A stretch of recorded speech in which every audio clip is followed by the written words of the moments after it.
आजकल बच्चों पर प्यार का भूत इस कदर सवार हो चुका है कि बच्चे ना तो अपने परिवार को देखते हैं, ना ही अपने माता पिता के बारे में सोचते हैं। उन्हें जो करना होता है, उन्हें जो उचित लगता है, वो वही कर जाते हैं। उन्हें ये भी मालूम नहीं होता आगे चल के तुम्हारे साथ क्या होने वाला है। जिसके साथ तुम अपने घर वालों को छोड़कर जा रही हो, वही तुम्हें आगे जाकर छोड़ देगा और तुम्हारे साथ में इतने बड़े क्राइम को भी अंजाम दे देगा। दोस्तों, आज की घटना जो मैं आपको बताने जा रहा हूं, इसमें एक लड़का और एक लड़की घर वालों की मर्जी के बगैर शादी करते हैं और शादी करने के 26 दिन बाद लड़की को बेरहमी से मौत के घाट उतार दिया जाता है।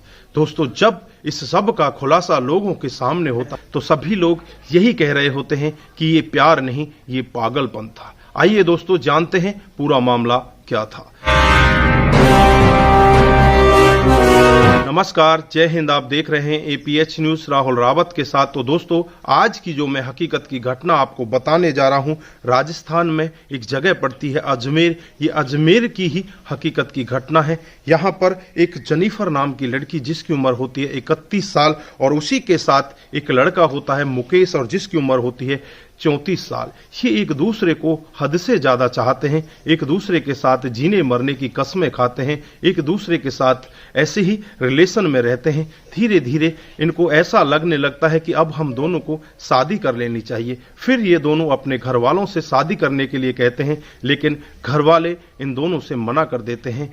दोनों के ही घर वाले दोनों से कहते हैं कि तुम को मत करो, ये शादी ज्यादा दिन तक टिकने वाली नहीं है। लेकिन दोनों के ऊपर प्यार का भूत इस कदर सवार होता है, 29 अक्टूबर 2022 को ही दोनों आपस में शादी कर लेते हैं। और शादी के बाद इनके जो आपस में झगड़े होते हैं, डे बाय डे बढ़ने लगते हैं। एक भी दिन ये सुकून के साथ नहीं बिताते। जो शादी से पहले इनका टाइम बीत रहा था वो बहुत अच्छा था, लेकिन शादी जैसे ही होती है उसके अगले दिन से ही इनकी लड़ाइयां होने लगती हैं। अड़ोसी पड़ोसी भी कई बार इनकी लड़ाइयां सुनते हैं, लेकिन लड़ाइयां सुनकर इनके पास नहीं जाते, क्योंकि उन्हें भी पता होता है कि इनका रोज का मामला है। डेली इनके बीच में झगड़ा होता है, कौन इनको जाकर डेली समझाएगा।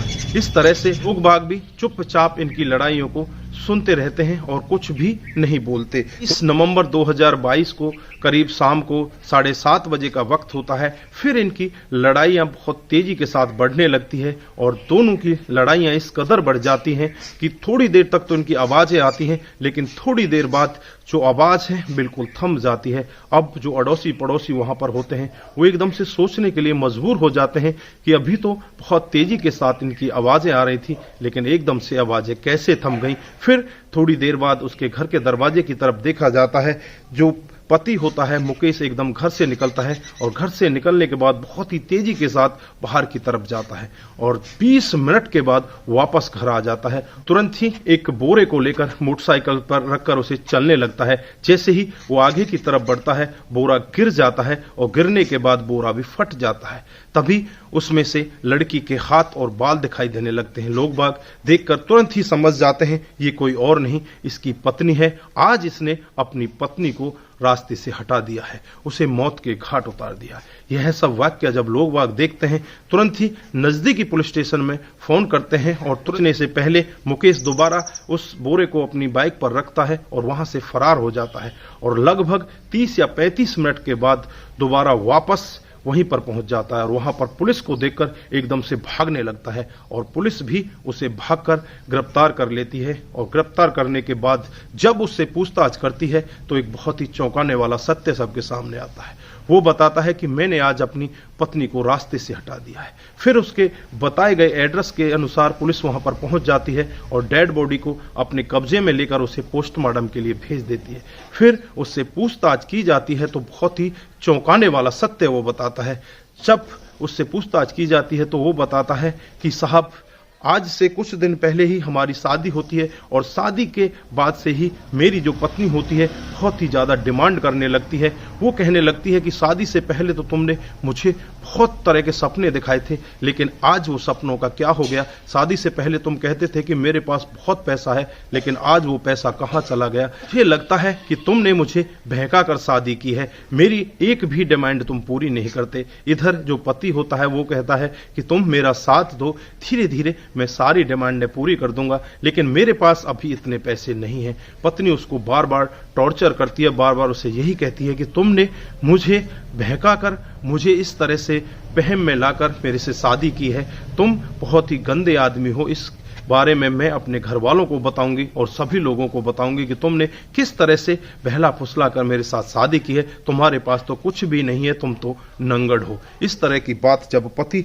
मुकेश सुनता है तो पति बहुत ज्यादा परेशान हो जाता है और 23 नवंबर को इनके बीच में बहुत ही ज्यादा झगड़ा होने लगता है।